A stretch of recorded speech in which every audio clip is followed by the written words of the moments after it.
ആ ബാ എന്താ പറ്റി? സാർ ഒരു ഡൗട്ട് ചോദിക്കാൻ വേണ്ടിയിട്ടായിരുന്നു.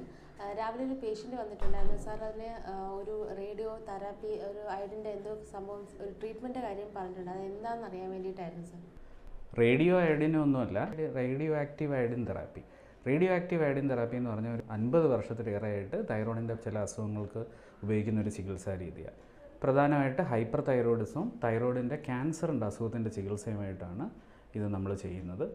ഇത് റേഡിയോ ആക്റ്റീവ് എന്നൊക്കെയുള്ള പേര് കേട്ടുകൊണ്ട് പേടിക്കേണ്ട ആവശ്യമൊന്നുമില്ല. തൈറോയിഡിൻ്റെ കോശങ്ങളെ മാത്രം നശിപ്പിക്കുന്ന, ശരീരത്തിൻ്റെ മറ്റ് അവയവങ്ങളിലൊന്നും കേടുവരുത്താത്ത ഒരു ചികിത്സാ രീതിയായത്. സാർ, അപ്പോൾ അതിനെന്തെങ്കിലും നമ്മൾ ഹോസ്പിറ്റലിൽ അഡ്മിറ്റ് ആവണോ, അതേ ടാബ്ലറ്റ് തന്ന് വിടുകയാണോ ചെയ്യുന്നത്, അതേ നമ്മൾ ട്രിപ്പ് ഇട്ട് പെട്ടെന്ന് പോകുന്ന അങ്ങനെ എന്തെങ്കിലും ട്രീറ്റ്മെൻറ്റ് എങ്ങനെയായിരിക്കും? ഞാൻ നേരത്തെ പറഞ്ഞു 2 അസുഖത്തിനാണ് ഇത് കൊടുക്കുന്നതെന്ന്. ഒന്ന് ഹൈപ്പർ തൈറോയിഡിസത്തിനും തൈറോയിഡ് ക്യാൻസറിനും. അപ്പോൾ ഹൈപ്പർ തൈറോയിഡിസത്തിന് കൊടുക്കുമ്പോൾ ഇത് കഴിക്കുന്ന ഗുളിക അല്ലെങ്കിൽ ഒരു ദ്രാവക രൂപത്തിൽ കഴിക്കാൻ വേണ്ടിയിട്ടാണ് കൊടുക്കുന്നത്. അപ്പോൾ അതിന് അഡ്മിഷൻ്റെ ആവശ്യമില്ല. അത് നമ്മൾ ആ ചികിത്സ ചെയ്യുന്നു, നേരെ വീട്ടിലേക്ക് വിടുക ചെയ്യുന്നത്. പക്ഷേ തൈറോയിഡ് ക്യാൻസറിന് വേണ്ടി ഉപയോഗിക്കുമ്പോഴത്തേക്കും ഇതിൻ്റെ ഡോസ് അല്പം കൂടാം.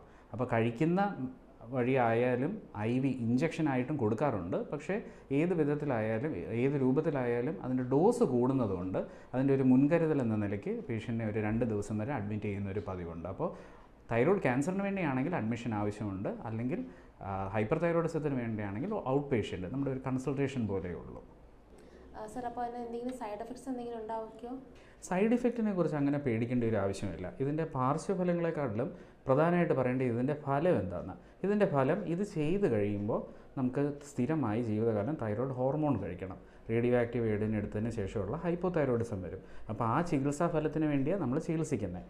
പാർശ്വഫലങ്ങളെക്കാട്ടിലും ഇത് ചെയ്ത് കഴിയുമ്പോൾ ആ ചെയ്ത രോഗിയുടെ ശരീരത്തിലെ ദ്രാവകങ്ങളിൽ നിന്ന് വിയർപ്പ്, മൂത്രം, സലൈവ, ഉമിനീര്, ഇതിനകത്തു നിന്നൊക്കെ കിരണങ്ങൾ, അതിൻ്റെ റേഡിയോ ആക്റ്റീവ് കിരണങ്ങൾ വരാനുള്ളൊരു സാധ്യതയുണ്ട്. അതുകൊണ്ട് ചില മുൻകരുതലുകൾ പറയും. കുട്ടികൾ, ഗർഭിണികൾ ഇവരുമായിട്ടുള്ള സമ്പർക്കം ഒഴിവാക്കാനൊക്കെ. പിന്നെ ഈ ഒരു ചികിത്സ ചെയ്യുമ്പോൾ ഉമിനീര് ഗ്രന്ഥിയിൽ വീക്കം, കഴുത്തിൽ ഇച്ചിരി വേദന, ഓക്കാനം, അങ്ങനെ ചില മൈൽഡായിട്ട് വളരെ ചെറിയ രീതിയിൽ വരുന്ന പാർശ്വഫലങ്ങളുണ്ട്.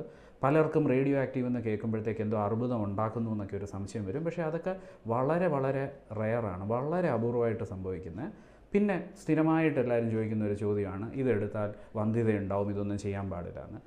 അങ്ങനെയുള്ള ഒരു തെറ്റിദ്ധാരണയും വേണ്ട. പക്ഷേ സ്ത്രീകളിൽ 1 വർഷത്തേക്കും പുരുഷന്മാരിൽ പ്രഗ്നൻസിക്ക് വേണ്ടി ട്രൈ ചെയ്യുന്നത് ഒരു 6 മാസത്തേക്കും ഒഴിവാക്കാനായിട്ട് നമ്മൾ പറയാറുണ്ട്. അപ്പോൾ ചുരുക്കി പറഞ്ഞാൽ റേഡിയോ ആക്റ്റീവ് അയഡിൻ ചികിത്സ എന്ന് പറയുന്നത് ഒരു വളരെ സേഫായിട്ടുള്ള തൈറോയിഡിൻ്റെ ചില അസുഖങ്ങൾക്ക് കൊടുക്കുന്ന ഒരു ചികിത്സയാണ്. രാവിലെ വന്ന പേഷ്യൻ്റ് സൗമ്യയോട് അതിൻ്റെ ഒരു ഡൗട്ട് ചോദിച്ചെങ്കിൽ ധൈര്യമായിട്ടെടുത്തോ, ഒന്നും പേടിക്കേണ്ടെന്ന് പറഞ്ഞു കേട്ടോ. ശരി.